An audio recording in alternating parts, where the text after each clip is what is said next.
I have with me the one, the only, one of the smartest white men on this side of heaven.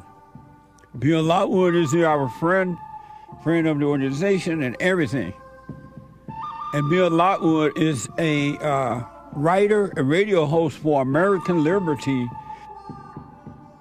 with Bill Lockwood, a now retired teacher at Wichita Falls, Texas, and preacher of Our Park Church of Christ. Bill, good morning. Good morning, Jesse. How are you this morning? All is well, sir. How are you? Very good. Good to talk with you again. Thank you. And I want to talk to you about the educational system. But first, I want to get how you seeing things, and what do you think about the people? Any opinion about the people who are running, who will have announced that they are running for president on the Republican side? Well, pertaining to some of them, Nikki Haley, I'm not in favor of her. I think she's more of a globalist, more of a George Bush type of person. I like Donald Trump, and I think that one of the reasons I like him is because the left hates him so much, and I think, well, he must be doing something good. Yeah. I like Ron DeSantis as well. I don't know that he has quite what Trump does. I think Trump's going to be able to get more done. That's my opinion on it. But I think that I think Donald Trump is a little bit more bold on some of his stances. Yeah. I like Vivek Ramaswamy real well. I have read a couple of his books, and I think, boy, he is really sharp. I appreciate his stance for freedom, for life, for liberty. But at any rate, that's kind of how I feel about it. I do prefer Donald Trump. Yeah. I want to talk to you about Texas Education Agency, better known as TEA, taking over Houston Independent School District. But first, I want to play this soundbite and get you to respond to it. This is a video, State Education Commissioner Mike Morath talking about the takeover. This is from KHOU. Board, but the board as a governing body has not consistently prioritized the needs of children. If it did, then you wouldn't see a decade or more of low achievement at some campuses that has been allowed, because you would see resource allocation or structures of support done to prioritize meeting those needs above all else. It's essentially a shift in local control from the current locally elected board to an appointed board of 9. They then have all the duties and obligations to govern the school system like any governing body in the state of Texas. That they can make decisions related to resource allocation within the school system, so that kids at every school, not just some schools in Houston, but at every school, have access to rigorous extracurricular activities, to advanced coursework. It is as if this system has a life of its own, and without some oversight at the top that is specifically trying to redirect the energies of that system so that they can better support kids, you will just continue to see it. I want to be clear about something. Who appoints these board of managers? Me. Is it fair to take over a district of 274 schools based on the failure of one school? It, I think, gets to these basic ideals and principles about how education is supposed to work. What if education works for some, but not all? Is that acceptable? Is that something we should simply allow? So this 200-plus year experiment in democracy that we have is something I'm mighty proud of, as are, I think, most Americans. And so that is important. But, we live in a country that was founded on the principles that speak to the highest ideals of man, that all men are created equal, that we're endowed with certain rights. School, public school in particular, is the deliverer of those rights. It is what equips young Americans to pursue the American dream. Amazing. So, Bill, I'm black and slow, and I want to make sure I'm understanding this in the right way. So, if I'm reading this right, in Houston, Texas, there's one school district where the kids are failing, and that school is predominantly black. They have like 3 or 4 white kids there, and they're predominantly black. But the rest of the district, the schools are doing pretty good with the white kids. And so this agency, are they saying they're going to take over all the schools, or just this one school that's failing? No, they're taking over the entire district, the 274 schools. in the Houston ISD, and they're going to take over that district, the entire district. So because of the failing schools. So that was what I understood the questioner there to be asking. Yeah. Is it fair to take over the entire district when you only have one failing school? And they don't have just one failing school.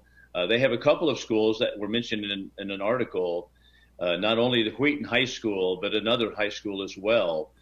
So, but the facts are very clear that the schools are failing in some of those minority populations. So the one school, Wheaton High School, has approximately 50% black and 50% Hispanic, and about 2 or 3 white students and one Asian American student. And that school is abysmally failing in the test scores. And why is it failing? So Mike Morath, his position is, and this is the position of people who go through the higher education and are in the administrative capacities of the schools. They're all sold on the concept that we have not provided enough resources, we've not provided enough money, we don't give them enough opportunities, we don't give them enough out of school opportunities to learn and to enjoy education. So that, of course, is a crock. That is a big, bold, fat, socialistic lie. Because, for example, the schools in Washington, D.C. have more money per capita students, more money given to those school systems than any school in the entire country. And yet their scores are abysmally lower than the rest of the country. Why is that the case? It's not about access to resources. It's not, and when they say resources, that means you've got to give more money. Yeah. It's not about more resources. It's not about more programs. It's not about better curricula, because that's what he's talking about. He said we got to get a better curriculum in there. It's not about that at all. The reason they're failing is because of a couple of things. Number one, the minority population does not value education. And that comes back to the home. They do not value education. That does not say that every minority student or every minority family is on the same track. But it is to say, by and large, the minority population does not value education. And the reason they don't value education goes back even further to a deeper problem, and that is they do not respect authority. They don't respect authority from a teacher. They don't respect authority from the police. They don't respect authority from God. They don't respect authority in the society as a whole. So that's the main problem. They don't respect authority in the father in the home because they don't have fathers in the home. So they're running wild on the streets and they run wild in the classroom. So that's the essential problem that they're refusing to notice. Mike Morath refuses to notice it. And that's exactly what's taking place in the minority populations in the school systems in the state of Texas. And that is a lack of respect for authority. And number two, then, it comes back to the very fact that that is brought about because of a generalized welfare system in our society that has disincentivized work, it has disincentivized gratitude, it has disincentivized thankfulness, and disincentivized respect for authority. And so, for example, in classrooms that I've been in, there are many students, primarily the minorities, that are in the discipline school that I have been in. And we talk about getting jobs and all that. What do they care? They're going to get out. They're going to get money from you, more money by welfare, as their parents have done. Why should they work? Well, it's a matter of self-pride.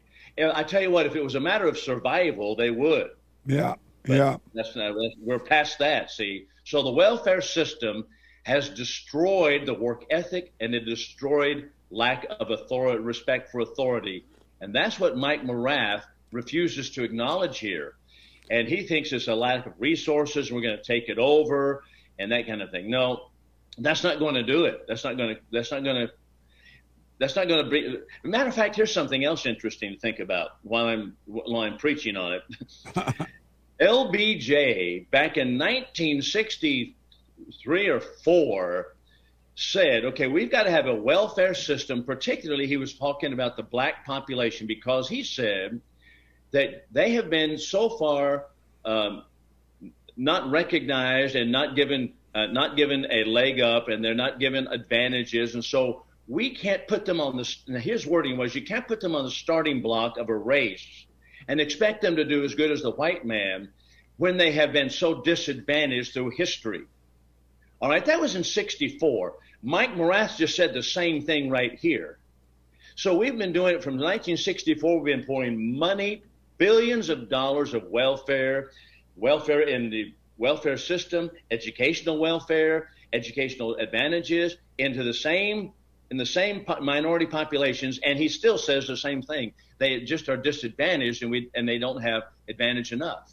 So that's what's happening. It's amazing that they blame it on assets instead of the home problem. They don't talk about the home problems at all.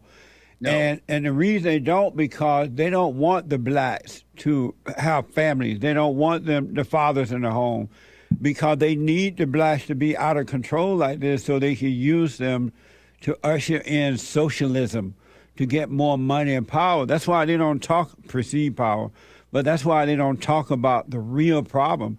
And the real problem is in the home. It starts in the home first. When I was growing up, the blacks have families. They have fathers and mothers in the home. And for the most part, at least in the South, they were going to all black schools for the most part. And yet they did very well. They graduated, they went to college, those that wanted to go, they started businesses. They did well with little or no government in their lives than they are today with all this money and government, everything but the family. They don't want the blacks to have a family. That is exactly correct. They have displaced the family with the government, and the government is a poor substitute for a family. And that's, as a matter of fact, not only a poor substitute, but it has actually destroyed the entire ethical system in the minority community. Yeah. So that's why we're seeing lack of ethics, lack of morality, lack of mores in the society. And it's spreading all across society right now, but particularly in the minority community, Chicago, Philadelphia, San Francisco, Portland. You see all these places erupting with the same problem. Houston is the same thing. It's a huge minority population there, but this welfare system has absolutely eroded over a period of time the entire ethical system that they have. And so when they come into grade school, Jesse, even in kindergarten, first and second grade, they're disruptive in the classroom. Yeah. They're disrespectful to the teacher. They use vile and foul language. No one can do anything about it. The administration tells you to keep them in the classroom. If you send them out, then you're the problem as a teacher. And that's continuing to, and it just steamrolls the entire system. I noticed that the liberals always say that blacks are underserved. As there's some handicapped people rolling around in a wheelchair and they can't do for themselves. And why, I mean, you said this has been going on since Lyndon B. Johnson. I am aware of that. What's wrong with the blacks that they don't say, you know what, stop treating me this way. I'm not going to accept this anymore.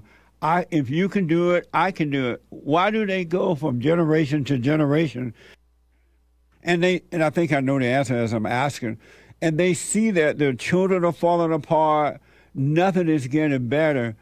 Why don't the blacks say no to the government? Well, for one thing, it's once you have people on the dole, yeah, it's almost impossible to get them off. And our founding fathers warned us of that. Conservative presidents such as Ronald Reagan warned us of that. You get people on the dole, on the government dole, and the government dependency, then it's very, very, very difficult to remove that dependency, because you have created a system now where they are, they think they're entitled, and so it creates a system of entitlement. Yeah. It creates a system where they think they're owed it, and if you take it from them, you're taking my money, you're taking my iPhone, you're taking my stuff. That's the attitude. Well, no, it's not your money, it's not your stuff. It's someone else's. That's right. So what's happened? Yeah. So what's happened is we've reallocated. We've taken money out of the white population. We put it into the minority population, or I should say, perhaps even the middle class, and put it into the lower classes. We've been doing this for 50 years, and it hasn't improved. It's simply gotten worse. And we can't seem to say, "Hey, back up. Let's go back to something else instead of having a welfare system." And what we've done, we've taken money out of the middle class, put it in the minority class or the lower classes. And what happens? The middle class says, "Well, I can't afford to have children. I can only afford maybe one, maybe two, because I've got to pay, as I did, 25 years to have your kids. You got to pay the hospitals, the doctors, pediatricians, blah, blah, blah, blah, blah.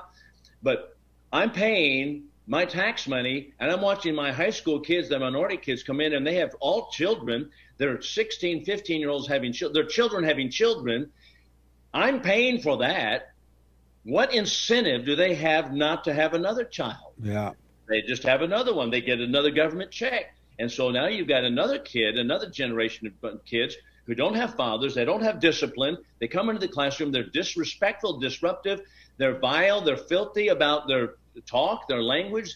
And it's absolutely horrendous. And that's what's happening in Houston.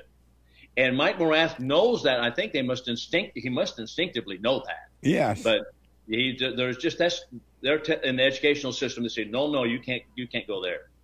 It's interesting too. Some people blame the problem on segregation, and that has nothing to do with the problem as well. But they keep blaming it on that.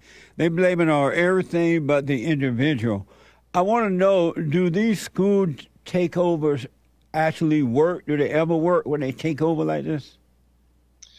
Well, I don't know any statistics on whether these schools actually improve or not, but I do know this, that over a period of time, they have dumbed down the standardized tests so as that the kids below can pass those tests.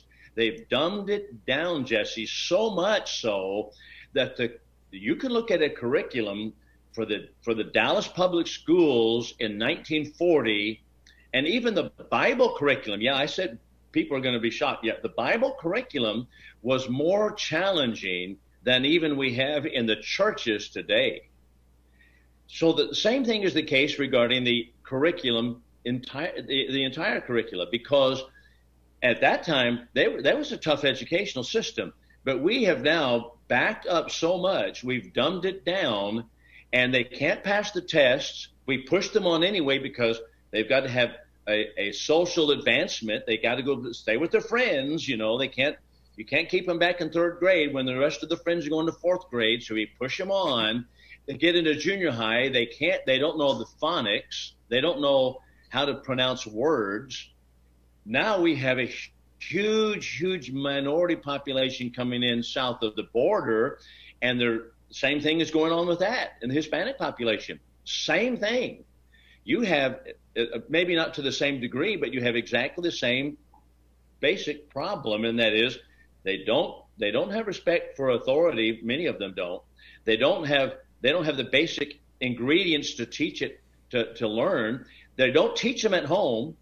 If my child came home and the teacher told me, and I go up to the teacher at the parent teacher conference, and the teacher, she would tell me, here's what's going on with your child. Here's what your son Dan is not doing. Well, I tell you what, you know what he would get when he gets home? We're going to get it. So I want to ask that guy, Mike Morath, he mentioned that he will be appointing school board members there in Houston now.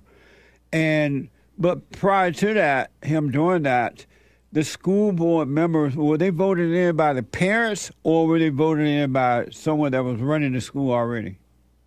Well, normally the school board is voted in by a local election. And so the people, parents, and people that are elected, as popularly elected. Now, here's something interesting. Mike Morath said in an article here that I've reviewed in the past, and it's I put it on the Newstalk 1290 website. Mike Morath said, the teachers are doing a great job. The administrators and the principals are doing great jobs. The principal of Wheaton High School is doing a great job. The students are doing great jobs. All right. So if the administration, the teachers, the students are all doing great jobs, then where's the problem? But now he says that, throwing that out there, but we've got to take it over because somewhere there's breakdown of what's taking place. How could that be? How could everybody's doing a great job? Even the teachers and students are doing great jobs, and yet you have to take it over. Yeah. Here's something else he said. Let me mention this real quickly, Jess. He said, well, we have to have a system that works for all. This one only works for some. It doesn't work for all. Once again, okay, if we have great teachers and there's no problem there, and there's great administrators, no problem there, and the students are great, no problem there, why is it not working for all? The answer is they refuse to acknowledge the fact that you can have the best system in the world, the best curriculum, the best teachers, administrators, but there has to be cooperation with students themselves. The students themselves have to cooperate to learn. If a student doesn't want to learn, you can't teach them to learn. If they don't care, if they don't have respect for authority, if they don't respect the classroom, if they don't respect the other students in the classroom, you can't teach them. You can't put it in them. You're not going to do it. And Mike Morath's not going to have any more success either. Either that, and it's going to have to be, they're going to have to lower the bar because they're not going to put that respect of authority in the students. So interesting. It works for some, not all. No, it works for everyone. What's happening is the students themselves have to do the work. Yeah. And that's the problem. Amazing. I noticed, I mentioned earlier that they blame it on segregation, right? And I'm a little confused by that because when they say it's because of segregation, are they saying that the black teachers are not smart enough to educate black children, that they need to put the blacks with the whites so that because the white teachers are smarter? Well, that would be an implication of it, wouldn't it? Right. That, somehow we got a problem with some black teachers here. Yeah. Yeah. So their whole thing is, okay, we mix it up, then the white population is going to rub off on the black population, and they're going to get better. That is nonsense. Yeah. Segregation has nothing to do with achievement. As a matter of fact, if you look at freedom, how do we organize our churches? There are churches that are white. There are churches that are black. There are churches that are mixed.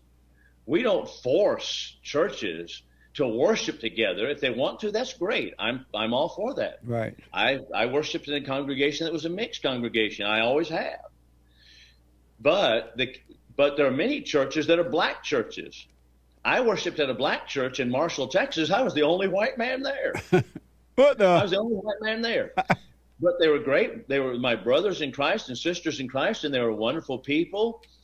The truth of the matter is, however, people segregate naturally to themselves with people that are more like themselves, and that's what they prefer. Yeah. It's not sinful. It's not wrong. It's not a problem. It doesn't make people learn the Bible less in the churches because, they're all blacks in the church, therefore the learning of the Bible is less. No, that's not true.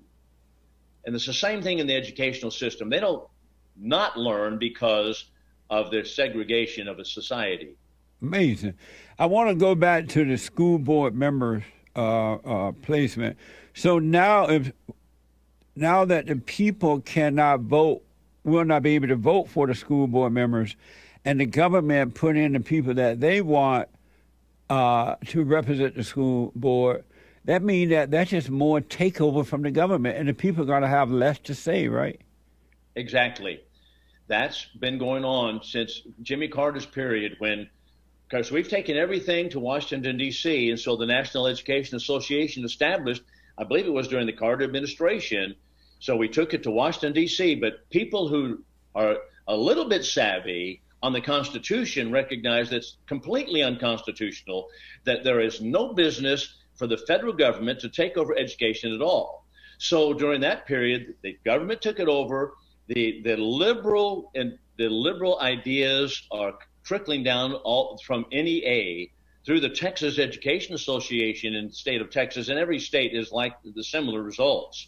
As a matter of fact, it's so bad that the state of Oklahoma says, you know what, we're going to pull out of the NEA and the Oklahoma Education Association. We're going to pull out and do our own thing without oversight of federal government. Well, this is the opposite direction that Mike Morath wants to go in the TEA. He wants to take it to the state level because he thinks that bigger is better. That's not true. In Oklahoma, they said, you know what, we're going the opposite direction. We're going to get the federal government out of it. We're going to have local control and local schools where parents can have the idea.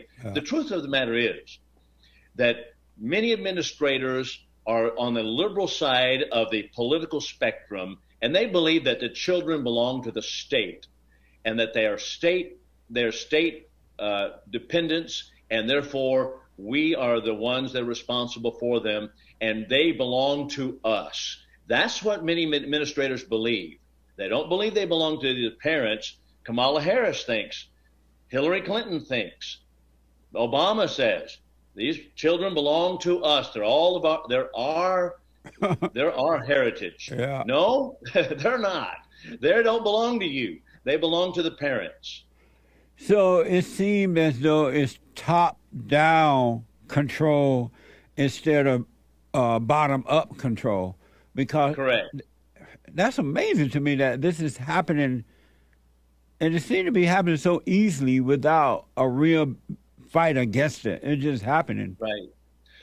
Right here in the state of Texas, right here in the state of Texas, which supposedly a conservative bastion, this is exactly what we have going on. Yeah. We have exactly the same thing taking place. And so, you know, it's not as conservative as people think in the state of Texas. Right. This kind of thing goes on all the time, this kind of thing. So, yeah, people think, okay, government solves it. No, government's the problem, and it always has been. That's why the founding fathers said you better limit your government and keep it in its box. If you don't, you're in trouble. The government, some people who are running to Texas for safety, thinking that Texas is more conservative, right? But Yeah. the liberals and the Democrats or whomever they are really turning Texas blue. But Yeah. the people that are moving there don't seem to see that is happening gradually, and it's happening, and they don't seem to notice that. Why do you think that is? If they ran from liberalism, they're running right into the armed suburb of Gad, but they don't recognize that it's happening, and they're not really out there trying to stop it. Well, in my thinking is that most people don't take a big view picture. They don't take a wide scope picture. They're just interested in myself. I'm going to get out of California, and I don't blame them. I don't blame them about. Right. And they want to come to Texas where there is a more modicum of freedom. That's great. But at the same time, if you look at the big picture, we're bringing a lot of ideas and ideals from the left coast and the west coast right into Texas. And so we have in Austin area is so liberal. Houston, so liberal. The big cities are so liberal, and it's just continually to grow that way exponentially. And right now, as you say, Texas has turned purple, and we have, for example, we have one of the most conservative, strongest Trump-supporting district, not a district attorney, attorney general in the state of Texas, Ken Paxton. Ken Paxton just this week, or this last week, has been impeached by the Congress, the House of Representatives in the state of Texas, And that's Republican dominated, because not everybody that's Republican is actually conservative. Yeah, yeah. And he has been the strongest anti-Biden, been the strongest against transgenderism, strongest freedom advocate, strongest Trump supporter, strongest suer of the federal government for overstepping its boundaries. He's been probably one of the strongest AGs in the entire country, one of the best ones. And boy, this week they've impeached him, and so they replaced him until his trial comes up in the Senate. You know very well they hate him. Amazing. So, Yeah. Bill, are there other people speaking out about the educational thing that's happening other than you, or are you the only one speaking out against it over there? Well, there are other people also. Many of them, of course, are in the educational system, but you kind of mute your voice a little bit because you lose your job.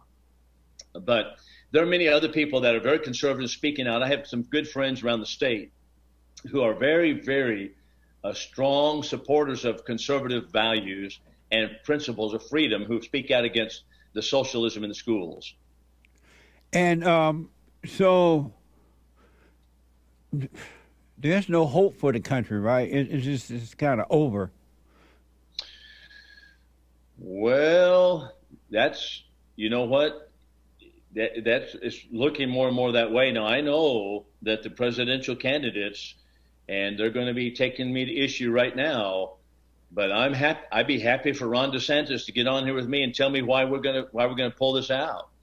We've got an entire federal government that is unconstitutional in its actions, in its grabbing authority, and now wicked in its takedown of Donald Trump. That's what this is all about. Yeah. The takedown of Donald Trump, whether it be the Department of Justice, FBI, CIA, the NEA itself is all against conservative politicians.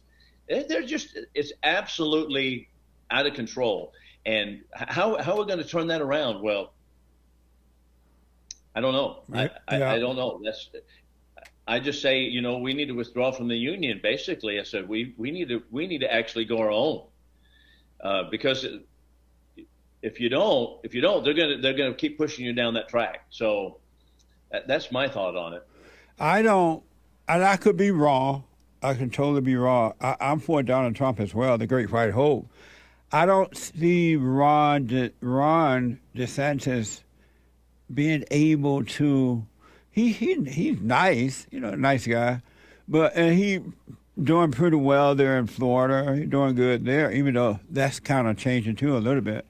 But I don't see Ron. I just don't see him as a president at this time. We definitely need someone that's strong and not afraid and don't have to be reading a piece of paper when he speaks. Just speak to the issue as Donald Trump. And then the fact that the right or Republicans want Ron DeSantis is a sign that we should not want him at this time, because they want him, and they only want him because they don't want Donald Trump, and they feel like they can control Ron. Yeah. Well, you know what also, Jesse, just thinking about the big picture here, our founding fathers warned us that if you move into a democracy, then the next step is totalitarian government, a dictatorship of some sort. They said they told us that, they wrote about it, they stated it as clearly as can be stated. And yet, even on Fox News, they talk about democracy, democracy, democracy.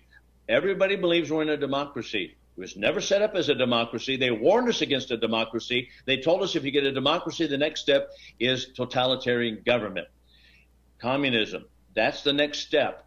So we're in a democracy. We've been set up as a republic, so we shifted over to a democracy. So now what? What's next? Our founding fathers said, you know what's next.